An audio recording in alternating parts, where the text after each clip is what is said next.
Hello guys, வணக்கம். இந்த இடம் எங்கேன்னு பார்த்தீங்கன்னா, இதுதான் பெட்ரோனாஸ் க்ரீக் டவுனில் இருக்குது. சுப்பிரமணியர் கோயில் பக்கத்தில். அதுக்கு எதிர்த்தாப்புல ஹெட் குவார்ட்டர்ஸ் போலீஸ் ஸ்டேஷன் பெருசு ஒன்று இருக்குது.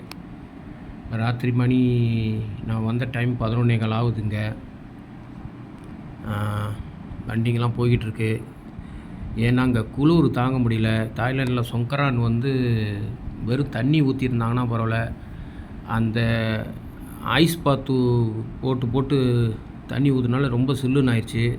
சாயந்தர நேரத்தில் தாய்லாண்டில் வேறு கொஞ்சம் மழை வேறு பிடிச்சிருச்சு. அதில் நனைஞ்சிக்கிட்டே வரனால எந்த சைடு போனாலும் தண்ணி ஊற்றிக்கிட்டே இருக்காங்க. அதனால் பெட்ரோனாஸில் ஒரு நெஸ்காஃபி வாங்க வந்தேன். குடித்தோம்னா கொஞ்சம் நல்லாயிருக்கும். இந்த குளிர் நிற்கல, வடன்னு ஆடுது. ஜேக்கெட்லாம் நனைஞ்சு போச்சு. எல்லாம் பாதுகாப்பாக தான் வச்சுருக்கேன். இருந்தாலும் குளிர் தாங்க முடியல. அப்புறம் ஃபோன் சார்ஜர் வேறு இல்லை. அதெல்லாம் தெரிஞ்சவங்க கேட்டு உள்ளுக்கு சார்ஜ் பண்ணியிருக்கேன். ஓகே காய்ஸ், ரொம்ப நன்றி.